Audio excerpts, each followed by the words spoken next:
Welcome to Legislative Report with your state representative, Tom Mehaffie, who represents the 106th District in the Pennsylvania House of Representatives. Representative Mehaffie, welcome. Oh, thank you, Herb. Thanks for having me. On this program, we want to talk about energy. We want to talk about jobs, things that are important to you constituents in your area. And while we're at it, let's remind your constituents, 106th District is what? Swatara Township? Lower Swatara? It's part of Swatara Township, Lower Swatara Township, Derry Township, Hummelstown Borough, Middletown Borough, Royalton Borough, and also Conewago Township. Excellent, excellent. Well, you happen to, as part of your district, share a border with 3 Mile Island. So we want to talk about nuclear energy. And recently you were appointed the co-chairman of the Nuclear Energy Caucus. What does that position entail? Why are you a good fit for that?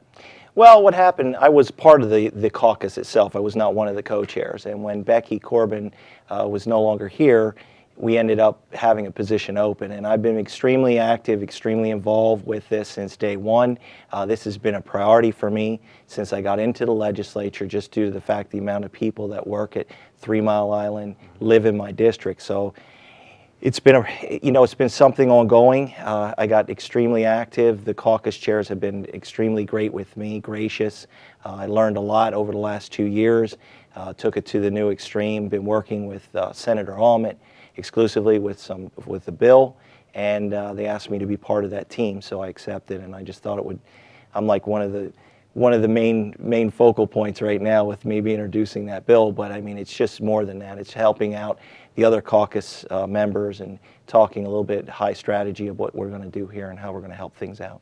Now, 3 Mile Island has seemingly been around forever. Of course, a lot of people are still old enough to remember what happened back in the late 70s and subsequently what's been going on with 3 Mile Island. But recently it announced its closure. What kind of impact does that have on your district and your constituents? Well, that's exactly why I got involved, because of my constituents. They've been asking me what's going to happen. I'm going to lose my job. Do I have to move away?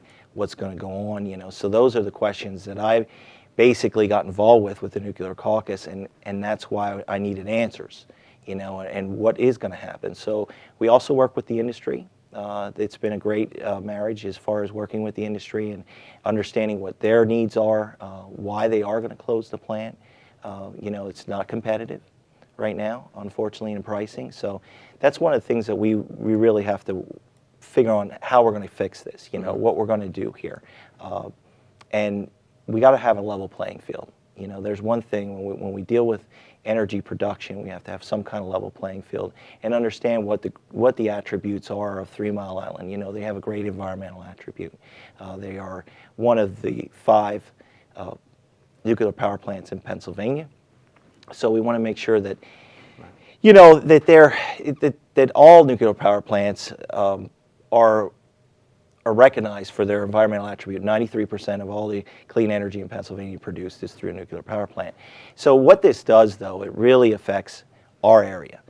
It may not be located directly in my district, but it would directly affect our district. Right. Not only the jobs, but the economic impact to our area through Middletown, and even on the other side, over in Lancaster County, we're going to have problems because there's a lot of people that have brought their businesses, their families. They brought a lot of people here to work at 3 Mile Island or with 3 Mile Island, and in the nuclear industry in general. Right. And by losing that, we're going to lose a lot of people.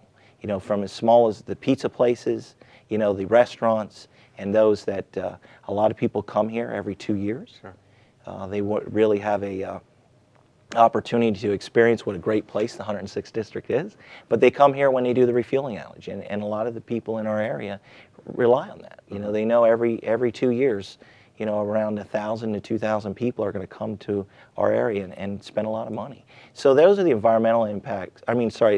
The economic impacts that we have. The environmental impacts are super important, as I said earlier. And then you have the taxing implications. 3 Mile Island produces a lot of taxes. It is very giving. Mm-hmm. Also, there's a lot of people that receive a lot of generous donations from the 3 Mile Island. and Exelon. So we want to make sure that that stays in place. So that's one of my main goals. Bigger picture now, you say 93% of the clean energy in Pennsylvania comes from nuclear power plants, and there's 5 in Pennsylvania. So shutting down one of them in TMI, what kind of impact does that have on the state's power generation, on the power grid? Well, there's some people they're going to say that it doesn't have an impact, but it does. And if everything's working perfect and we have a perfect world and there's no problems, there's probably not going to be a major hiccup.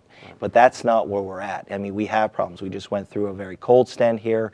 We went through it back in 2018 with Superstorm Grayson. In 2014, we had issues when the polar vortex was going on. So we have a grid can be very touchy at times, depending on the weather conditions. And the one thing about our nuclear power plants, they are reliable and resilient. So not much can knock them down. I mean, they really do a great job. They do, they produce when others are having problems, and that's not due to any, that's just weather factors. In the hottest and coldest days of the year, there can be problems, and we just want to make sure that our grid is resilient and our grid is reliable. I mean, you start having problems, this can be a national problem. Our state's one of the top exporters of electricity, and that's due to the fact of our large fleet of nuclear power. So we want to make sure we continue to do that. It's odd, though, nuclear energy came on the scene decades ago and had great promise that came with it. Of course, we know some countries, European countries, rely much more on nuclear energy than we do, but it certainly had great promise. Now nuclear plants in Pennsylvania seem to be struggling, and elsewhere, and we haven't built one in a long, long time. Why is that struggle if it seems to be an energy source that is reliable and is clean and holds promise like it did? Yeah, and it goes back to the early 70s. My father was part of building 3 Mile Island. He was a union electrician, and he also helped with the Berwick plant, which is now Susquehanna. So I grew up around this, more or less. It's definitely costly to build one. Right now, I know in the South they've built a couple. It's about $10 billion per reactor. So it's very, very costly to build them. But they are efficient. They do a great job. But they have a lot of restrictions on them. And we understand that, and they should. The NRC, the Nuclear Regulatory Commission, they put a lot of restrictions on these plants, which is befitting. I get that, and they should.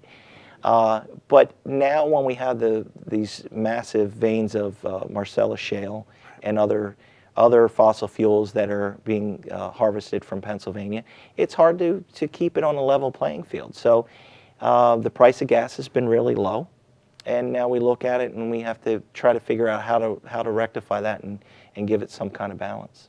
I understand you're in the process of preparing some legislation that is related to this issue. What can you tell us about it?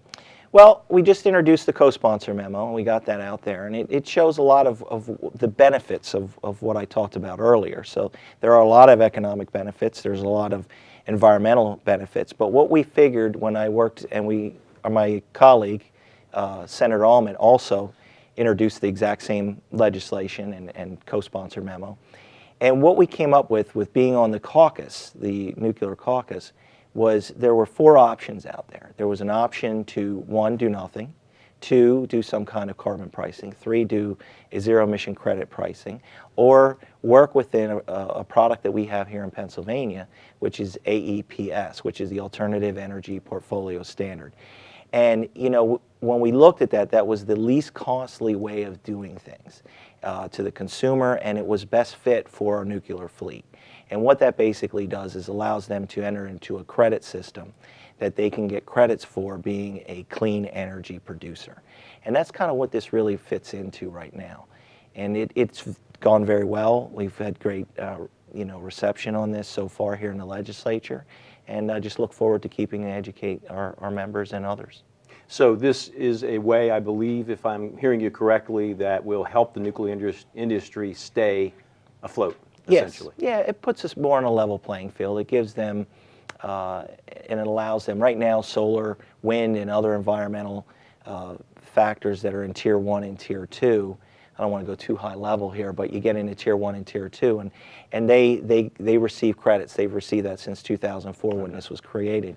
Nuclear never really got into that. It probably should have been there since day one, but it wasn't.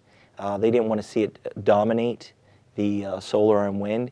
But now that things have changed, basically the price of gas has gone so low.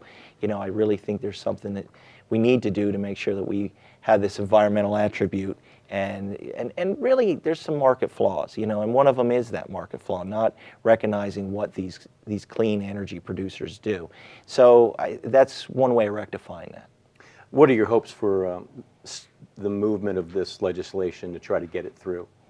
Well, you hope you get it done. Right. First things first is we get it through the House. Sure. And working with our leadership and working with our members, going back to education.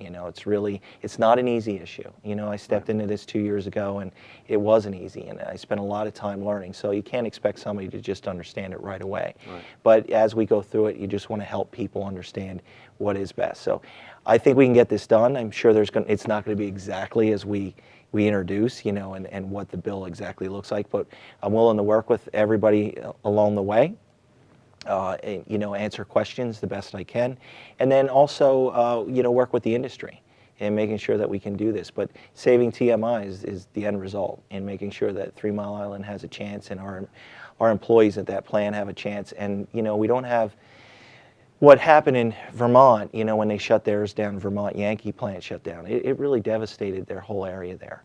And we don't want that to happen to our area. Well, I think your constituents can take comfort knowing that you're on top of this, not only in learning about the industry, but then fighting for it as well. As you say, it affects so many people in your district, so many small businesses especially. It has a wide-ranging effect, what 3 Mile Island does for the community. So I know you'll be on top of it. I hope you come back and talk to us as the legislation moves its way through. Gives us an update. I will. I appreciate that, Herb. This is going to be a long, drawn-out process, even though we are in a short window, unfortunately.